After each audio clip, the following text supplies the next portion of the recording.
I'm Mark Golub, and in the news, JBS's continuing focus on the issues and debates surrounding the Iran nuclear accord. We'll be bringing you live coverage of President Obama's conversation with American Jewry, scheduled for tomorrow, Friday, August 28th at 2 p.m.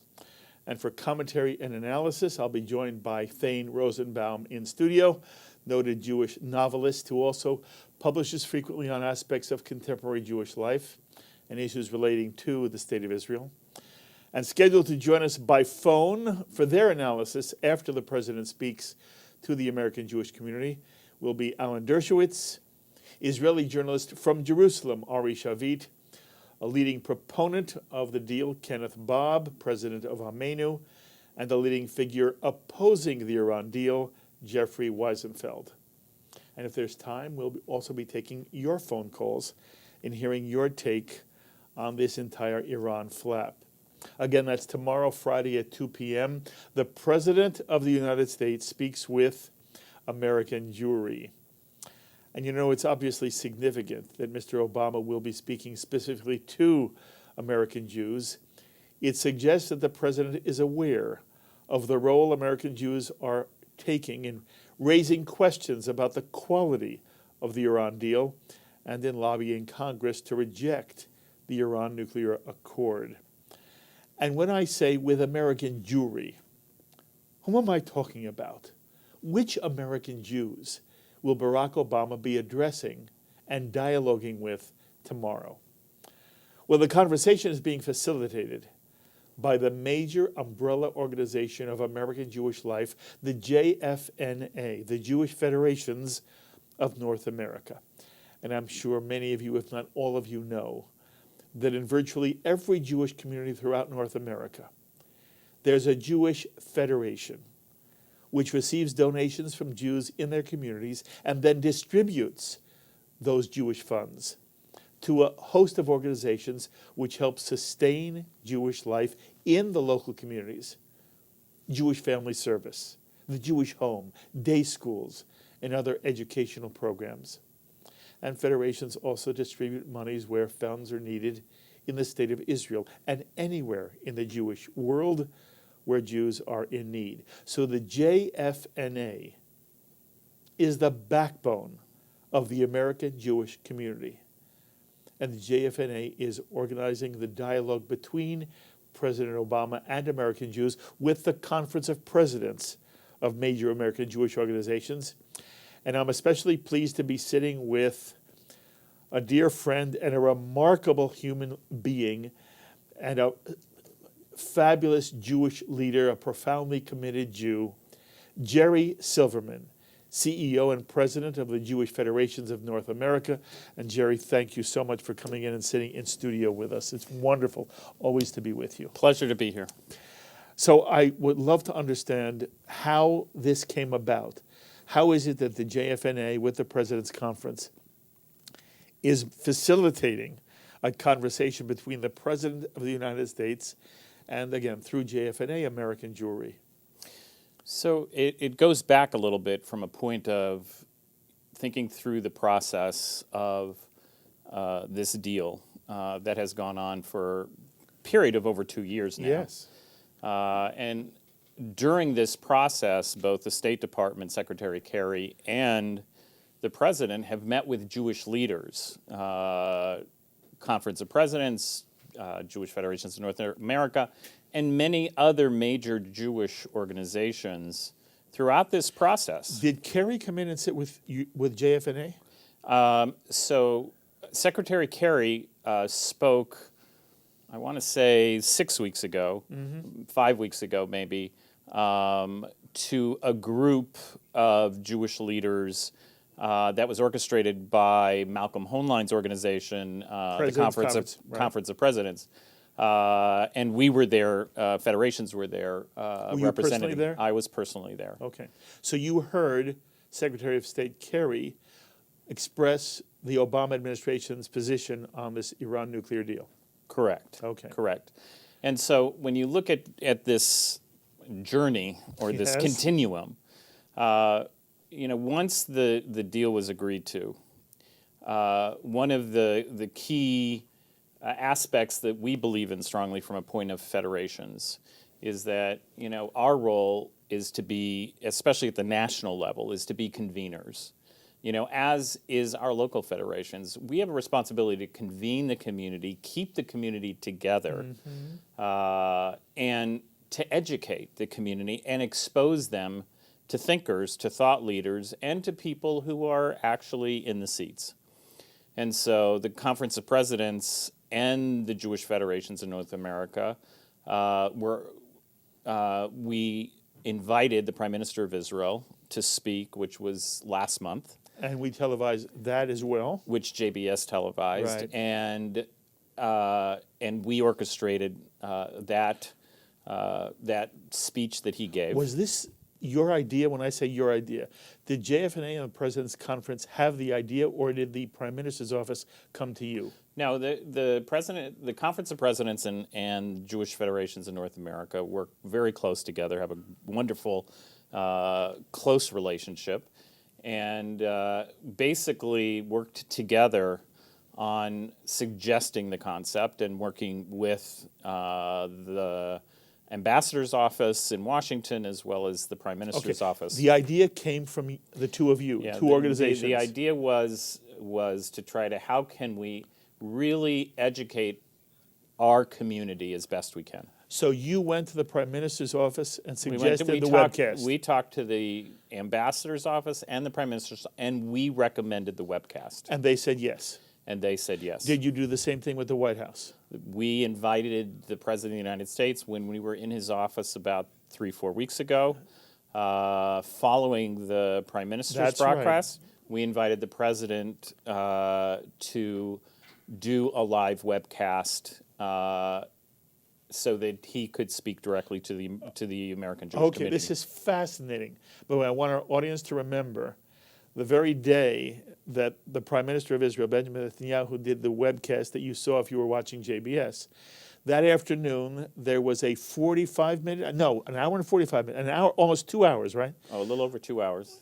Incredible length of time that the President gave, and about 25 major Jewish leaders.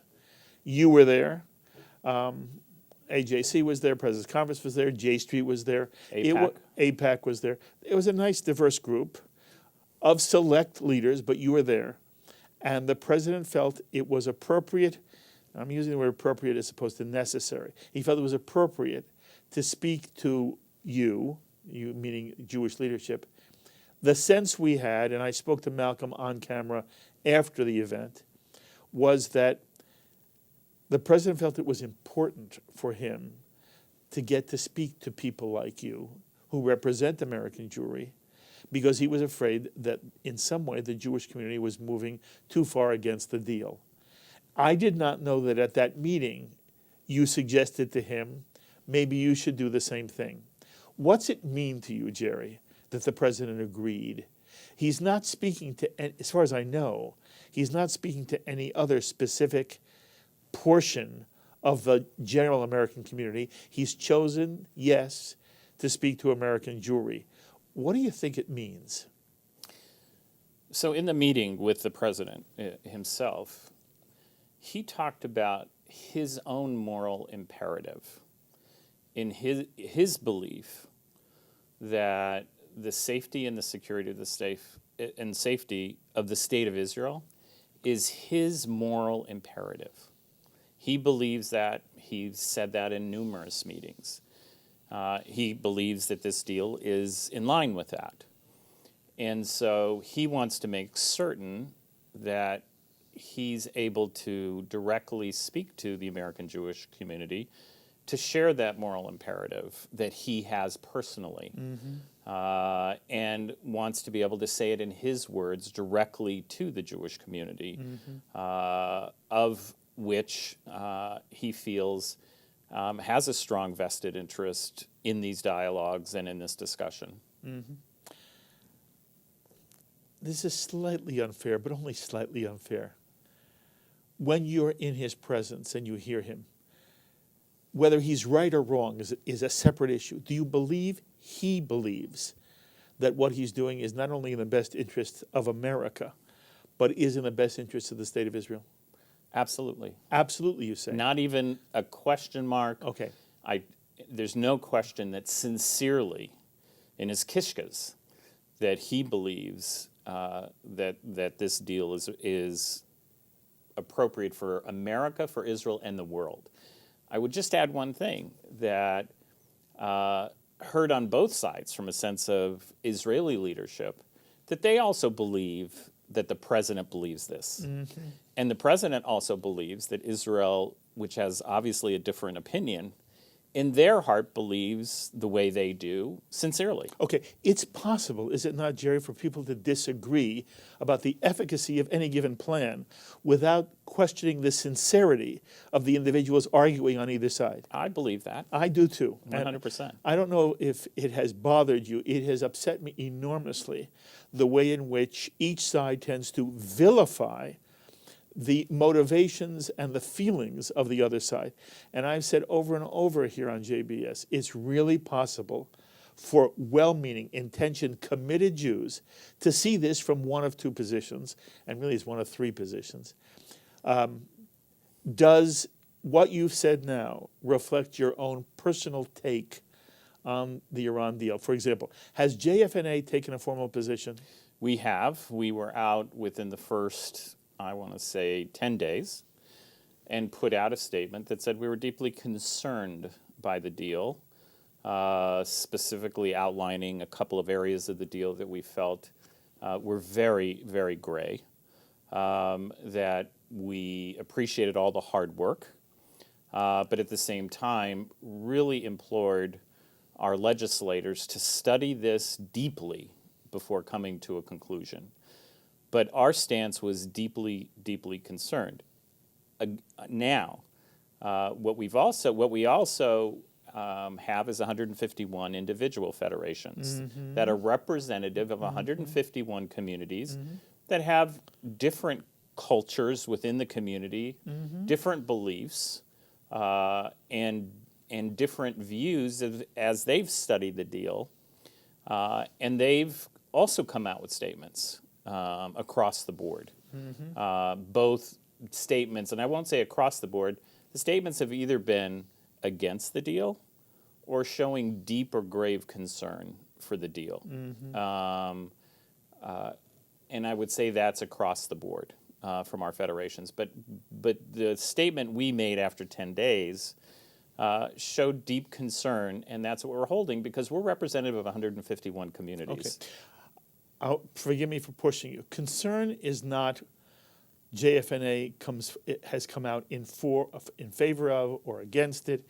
It does not mean JFNA has taken a position yet, and maybe it won't, or maybe it has, and I don't know, on whether American Jewry should be lobbying Congress to kill the deal. The AJC, the American Jewish Committee, has come out against the deal. AIPAC has come out against the deal. Have you taken a position on whether Congress should or should not block the Iran nuclear accord in Congress? We have not. We have come out concerned about it. We have 23 federations, individual federations, that have come out against. They have? Yes. As individual federations? As individual But federations. there is more than 100 altogether. There's 151. And only 23 have taken a stand. 23, some of them large cities. For example? Los Angeles, Miami, Boston. All against? Against. Has any federation come out in support? No.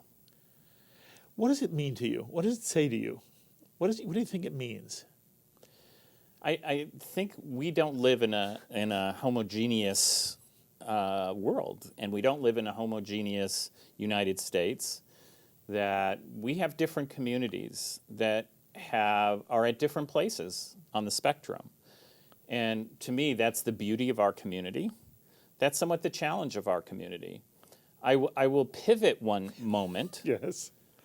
In that, what happens the day after? The civility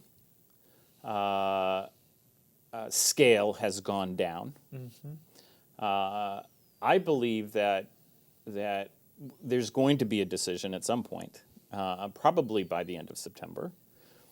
And the day after, we as a Jewish community are going to be in the middle of the Chagim. And how do we come together? And how do we begin to ensure that we are together as a Jewish community? Because this has been polarizing within our communities. But what's beautiful about our communities is they're not the same. And we have to respect each of our communities and each of our federations for each individual position they've taken, because they've tried to take it truly on behalf of their community. And that I respect. From a national basis, we have to be representative of the whole. And so given that, we came out with a position we felt was in the best interest and the mandate that we felt was out there from a national point of view. Okay. And you have to also note that Federation is not a political organization. That's correct. There are organizations that have missions that are directly driven around the political purview and the relationship directly between Israeli government and U.S. government, et cetera. And I respect those organizations. But that's their direct mission. Okay. Does this in some way, and again, we're right now appearing in public. All of America is seeing you, anybody who watches JBS throughout the country. You are the formal face of the National Jewish Federations of North America. Is it appropriate for you, therefore, to express your personal opinion, or do you feel you have a responsibility in some way? It's not about being neutral, but that you can't take a stand one way or the other. You're sort of bound. It's one thing, quite honestly, you and I speak all the time off camera. It's one thing if you and I, we're wherever you and I talk. But when you sit here, and I want the audience to understand this, and this is true for you, for David Harris, Malcolm Holnheim, you can only go so far. Anybody who doesn't understand how the world works. But I'm asking you now, you have to tell me, because I want the audience to hear the answer. How fair is it for me to ask you, Jerry, what's your personal feeling? And to what extent do you at this moment say, Mark, off camera, I'm just a person. But when I sit in this chair, I'm representing the Jewish Federations of North America, and my job is to reflect a greater whole, and my position really is not relevant. So it's fair to ask the question, but the answer is number two. Yes, that's just the truth. Which is, I'm here as president and chief executive of Jewish Federations of North America. Yes. And so in being here, which I love being at JBS, and the great work you do, I have to be representative. Yes. Of the position and the role that I'm privileged to have. Okay, and I think that's fair, and you know I respect it, and I want the audience to understand that is the reality, and nobody should it's not appropriate for me to ask or for you to answer. I do have the right to ask you, what is federations, what's the federation culture thinking and doing? And I also have the right to ask you, as you look at the American Jewish community, you have seen extraordinary concern that this deal is bad for the state of Israel. There are many people who feel that many of the safeguards, the conditions, the preconditions we heard were going to be as the basic, fundamental,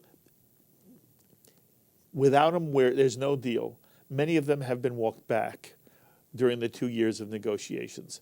So at one point we heard Iran must agree to dismantle its nuclear program. That hasn't happened. We understood that Iran could not be allowed to enrich uranium. Well, now it can. And after 15 years, as Dennis Ross is going to say tonight on JBS, all bets are off. We heard that there was going to be inspections anywhere at any time. That's not true now. We never heard there was going to be a sunset clause. Whatever was going to be in place should be in place in perpetuity unless the entire region changes and Iran changes. Now there are sunset clauses where after 8 years and 10 years and 15 years and 25 years, certain restrictions are lifted on Iran. So many Jews feel that the way in which the deal was supposed to be negotiated somehow got lost. And that's why many people are very, very angry. at the Obama administration, and they personalize it. They're angry at him. To what extent do you hear this in the, in the Federation community? To what extent do you sense, 23 federations have come out formally against it, none have come out for it. In general, how would you characterize the mood of American Jews as you experience them through the Federation system? As I used the word before, this is a situation where it's created a polarization effect. Yes. In communities that have come out against, you still have in those communities people who are for. The communities that have come out against have tried to use varying processes to try to engage the community in the dialogue.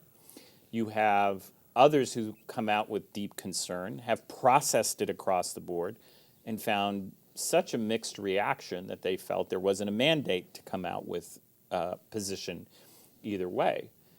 But because of the expectations and the changes, and because of the public sphere from various media that has come out across the board, social media, public media, and because the whole world is involved in this, and especially out of Israel, the existential point that has come from there, it has really engaged a broad section of the Jewish communities across America. And you have those that are passionately for the deal and emotional about how things are going. And you have those that are passionately and emotionally petrified that a deal like this could go through. And so it's really created a real challenge, which is why, as I said before, I really am thinking about how we move beyond this. I've talked to colleagues from the Reform Movement, Rabbi Rick Jacobs, and I've talked to the Rabbi Julie Schonfeld and Steve Wernick and Rabbi Kenny Brander and others to get advice about how can we at some point in time, we're going to have to move forward and think about coming together and ensuring that we can come together, that we can agree to disagree.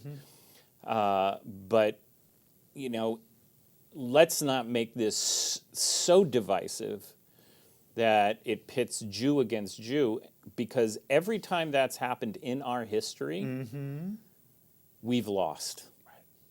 And so let's ensure that we remember our history. Yes. Jerry, you also are in close contact with people in the State of Israel, leadership in the State of Israel, and average individuals in the State of Israel. What we hear is that there is a rare consensus in the State of Israel that spans both Prime Minister Netanyahu and opposition leader Isaac Herzog, and that at least 70%, maybe more, of Israelis believe that this is a bad deal. In addition to worrying about the split and how you heal it after whenever the deal is finally, most people say it's a long shot that the Senate and House will be able to both defeat it and then do a veto override. But I also want to know whether you're worried about a divide between America and Israel over this issue. And, what's your sense of how the Prime Minister and the average Jew in the street right now is feeling in Israel about this deal and about America and about President Obama and about American Jewry? So again, it's a little bit across the board because there is a consensus, a major majority of Israelis don't think the deal has a real threat to Israel's survival. And there is a consensus that we've heard publicly across both the coalition and the opposition parties. And so around the extent of this deal.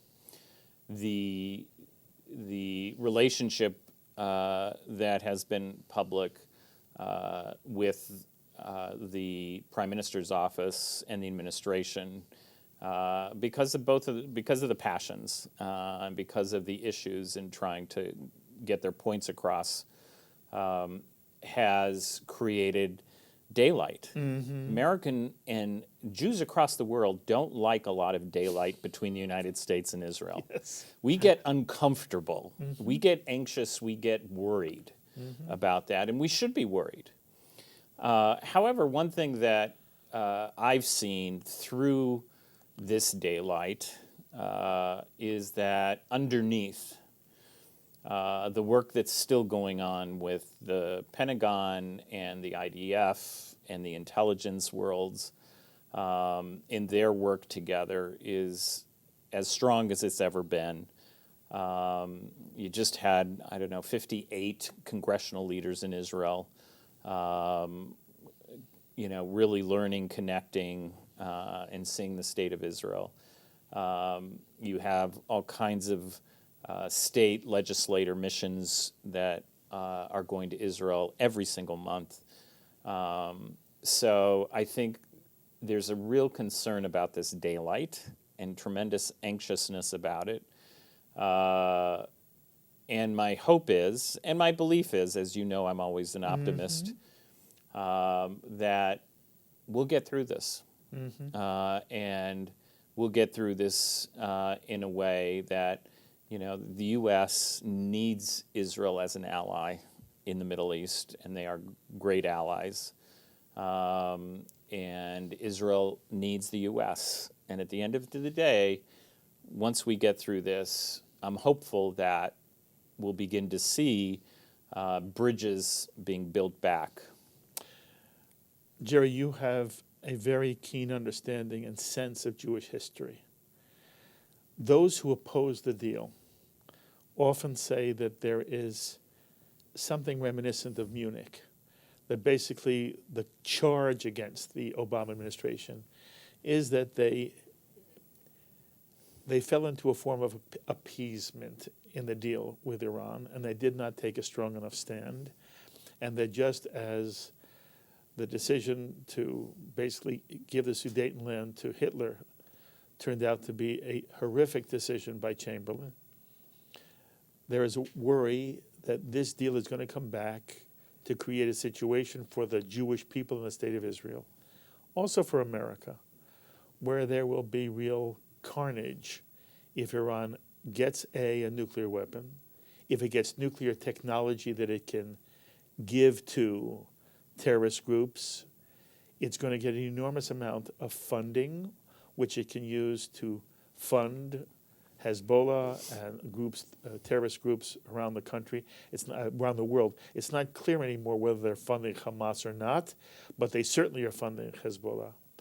And so there are people who believe that even if it's not a nuclear conflagration, this deal is going to provide Iran with the ability to do serious harm, and I'm talking about murdering Jews and Americans and people of the West by a jihadist, extremist, theocratic, dedicated extreme group that wants to, in some way, believes strongly in the notion that their form of Islam should dominate the world.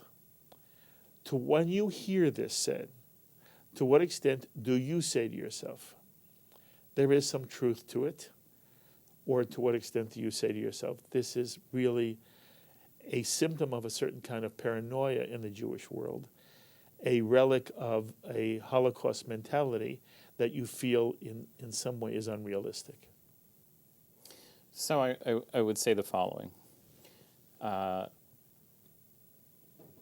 If we look at the 1930s, we're looking at first generation immigrants, really, that were here, and just so proud to be here. And whether they had a voice or had their voice at the time, I wasn't there. I can't speak for what they could or couldn't do. However, we're roughly, 75 years beyond that. And we're living in an age of information and instantaneous reporting. And we're really clear that we have a voice today. That's not even a question mark. We have a very loud voice today. So when I hear the comparisons, I think what was happening at that time and what was their capability and what is our capability. But I understand the comparisons. From a sensitivity standpoint, I really understand it. The issues of what you talk about with Iran being a terrorist leader, that's fact. That's not a story. That's not what could happen. That's happening. And it has been happening. They built the infrastructure for Hezbollah. They are funding Hamas. Let me say that as a fact. They are funding the Houthis in Yemen. Absolutely. And they did plan a plot on the Saudi Arabian ambassador in Washington, D.C. And so they are absolute terrorists from a point of what they are doing or trying to do. That's been going on for decades. And forgive me, a Jew who hears you say this has a right to say to you, then Jerry Silverman, why aren't you absolutely against the deal which gives Iran $150 billion? Well, first of all, the facts are that they'll get $56 billion in actual, lot of money. The fact is, when it comes to Hezbollah and it comes to Hamas and it comes to Israel's strength, I have the highest level of confidence that Israel can take care of themselves against these troublemakers. Okay, it's very important you say that again. You're saying that as horrific as these terrorist groups may be, the reality is that you have confidence, overwhelming confidence, that the military strength of the State of Israel can, in fact, cope with, deal with, and protect the Israeli people from anything that Hamas or Hezbollah is going to throw at them. I absolutely have confidence in the IDF. My two nephews are in the IDF. One's in Special Forces in the Navy, the other's in Special Forces in the paratroopers. And I just have the confidence that, whatever's been thrown at them since '48, they have been able to not just push back, but they've been able to really signify their leadership, their strength, and their presence.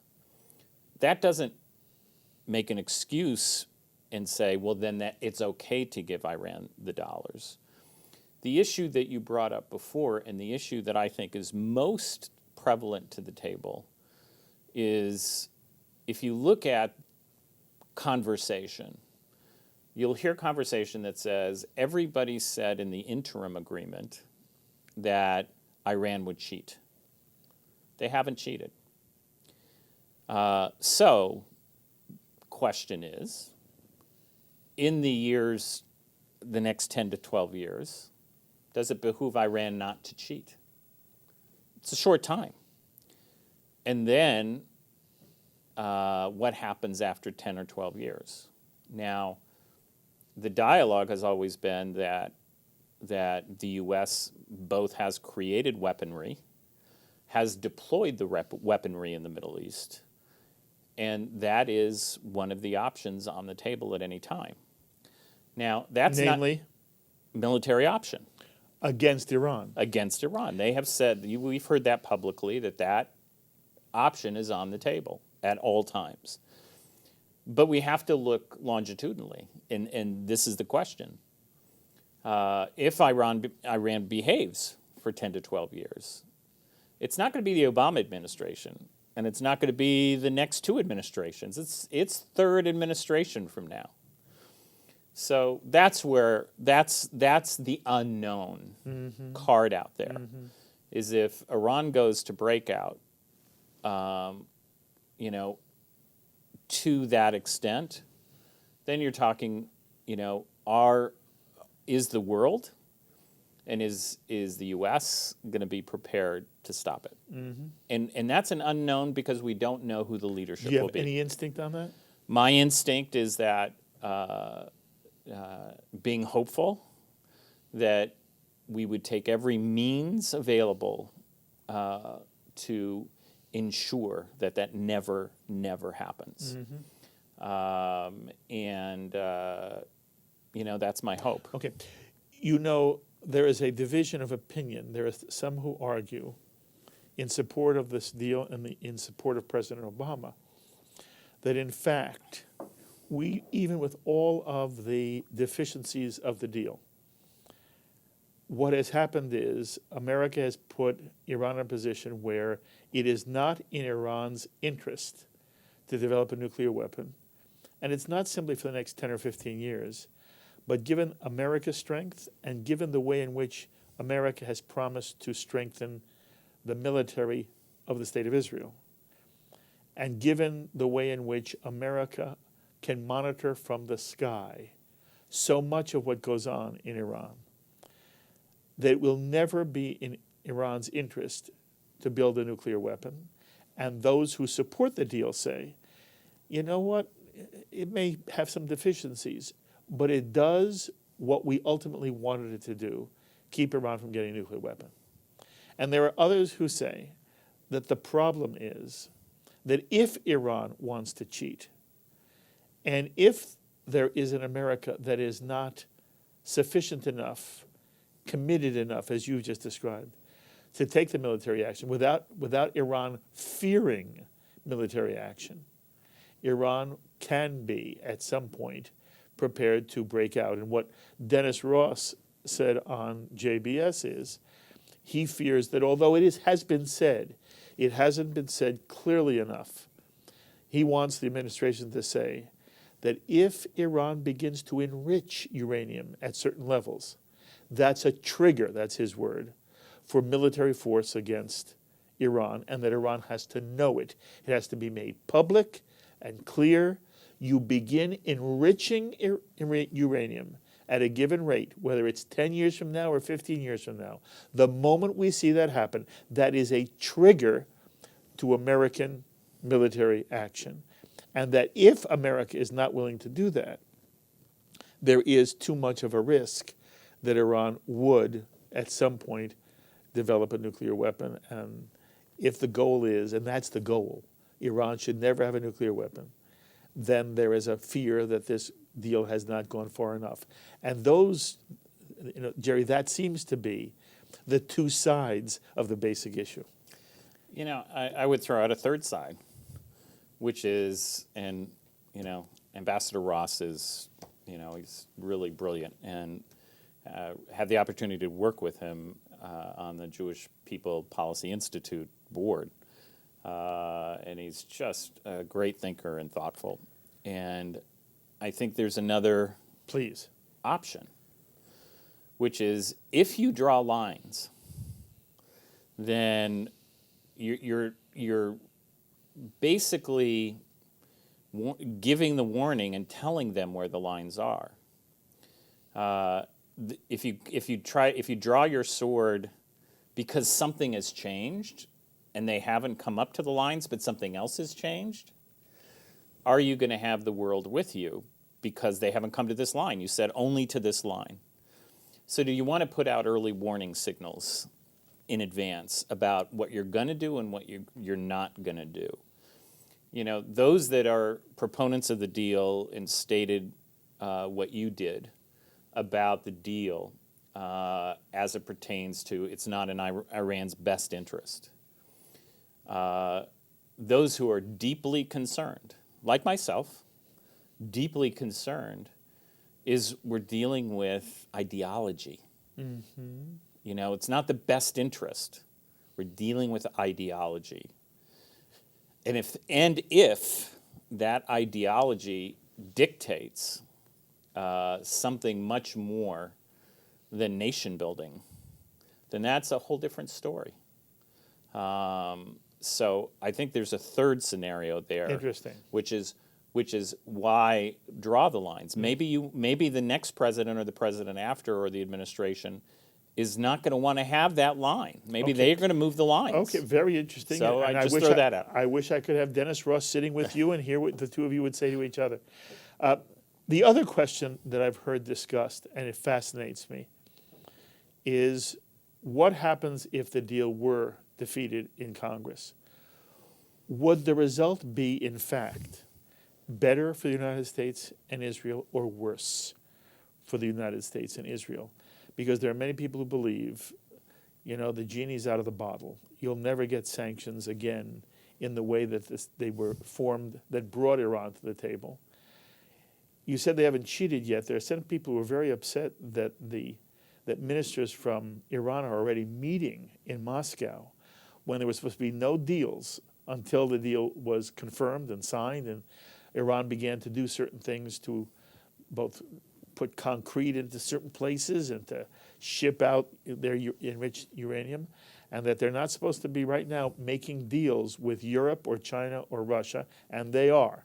Some people call that cheating. However, the question is, if you can't put the coalition back together, and the United States somehow, the Congress, undercuts President Obama, although it would be emotionally satisfying to many Jews, practically speaking, if America is out of the equation, would American economic power on its own be enough to get Iran back to the table?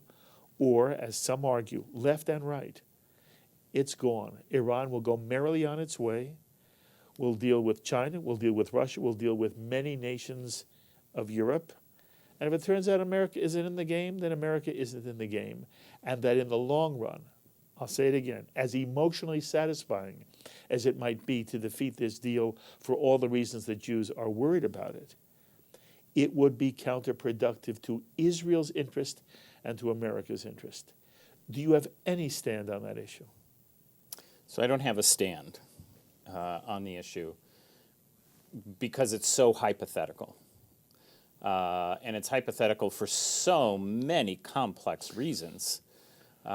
In that, think about some of the hypotheticals, because it's not just one. It's incredibly complex. On the meta, simple side, we can say, listen, America is still, today, the world's true superpower, both militarily, economically, culturally, democratically. We're a great country. We really are. And if America and the administration wants to flex its muscles post-deal, could they? Very possibly. However, there are incredible financial ties and leverage that countries like China have within the U.S. And so could they walk away and do their thing? And let's say Iran does business with China. Is the U.S. going to penalize China for Iran doing business? So It's very complex. You have that piece of the Yes. puzzle, and then you have the whole European and the EU piece to the puzzle. You have the UK already talking to Iran about opening their embassies. So there are varying pieces to the puzzle. It's so hypothetical.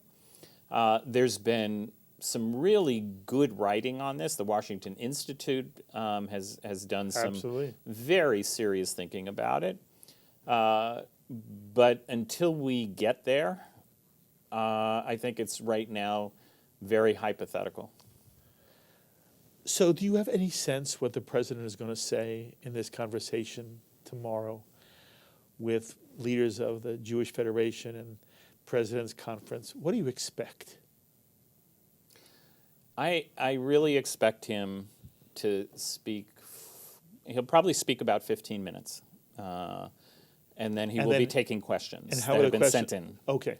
And has the Federation decided which questions will be They were presented? finalizing when I left. Okay. So there will be questions already ready. Will he have seen them ahead of time? He will have seen Okay. them, but as is custom as I've seen him, he doesn't usually come with notes, and he speaks extemporaneously. Okay. Will he say something new?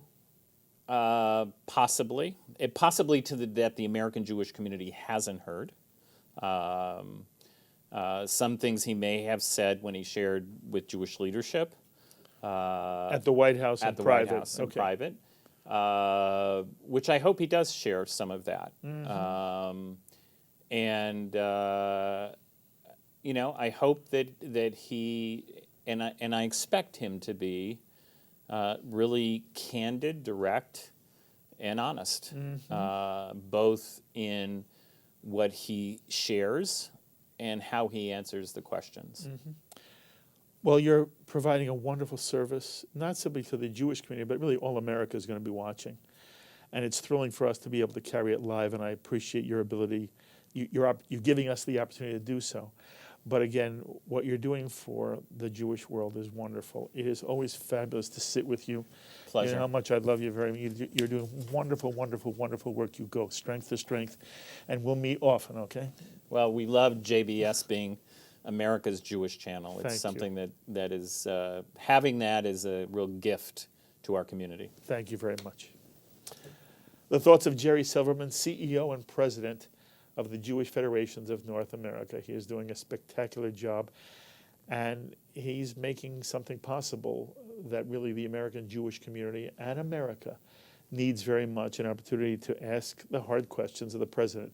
It'll be interesting to see how that goes, but having the opportunity will be very, very important. Thank you very much, Jerry. Thank you. So I hope many of you will be able to watch JBS's exclusive television coverage of President Obama's conversation with American Jewry, and that you'll be joining me tomorrow at 2 p.m. when I'll be sitting with Thane Rosenbaum in studio and speaking with a number of Jewish leaders by phone for reaction and analysis of the dialogue. And if you can't be with us from 2 to 4 tomorrow, set your DVR to record the program or catch our encore presentations Saturday at 7 p.m. and Sunday at noon. And I wish to repeat what's becoming something of a theme here on JBS. People really can have honest disagreements regarding the efficacy of the Iran deal, whether it really prevents Iran from acquiring a nuclear weapon, or whether at best it only delays Iran's going nuclear, or whether it's a bad deal for America and for Israel and for all the countries of the Middle East, because it gives Iran billions of dollars to use in expanding its export of terrorism and death really throughout the world. And people can also have honest disagreements about what now seems to be the central question those who care about the future of Israel must answer as best as they can. Are America and Israel better off or worse off if the Iran deal is blocked in Congress? And Americans and American Jews should have the right and the opportunity to discuss and debate these issues without either side vilifying the other. And I've heard the most acrimonious, ugly, ad hominem attacks where people are called self-hating Jews on the one hand or racists on the other. Such attacks are not only inappropriate and un-Jewish, they deflect attention from the serious concerns which demand our full attention. And in the ideal, the issue should also transcend partisan politics. Democrats and Jews who have enormous regard for President Obama must be willing to evaluate the current situation on the merits. How would loyal Democrats feel about this deal if it had been negotiated by George Bush. And loyal Republicans, many of whom have very negative feelings about the president, should ask themselves the same kind of questions. What's really in the best interests of America, and for anyone who cares about the well-being of America's number one ally, the State of Israel? What's really in the best interests of the Jewish state? That's the bottom line, isn't it? And on JBS, we're doing our best to give you as much information as we possibly can, giving you the chance to hear the brightest and most intelligent individuals involved in this issue share their knowledge and their perspective with you here on JBS, and I hope we've been helpful regardless of your personal leanings. In addition to my thanks to Jerry Silverman for coming into our studios, my thanks to our director, Sloan Copeland, to JBS's Associate Director, Dara Golub, and to our producer, Carol Lilienthal. Until the next time, I'm Mark Golub. Be well, my friends.